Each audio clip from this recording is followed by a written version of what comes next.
Lord, salamat sa lahat ng taong nagmamahal sa akin. Huwag niyo po silang pababayaan kapag wala na ako.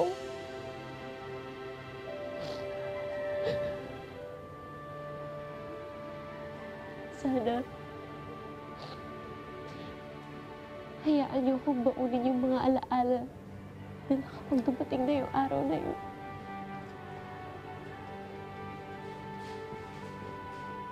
Mahal na mahal ko po sila.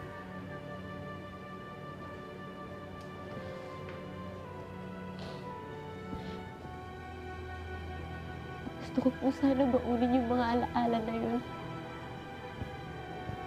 hanggang sa kabilang buhay.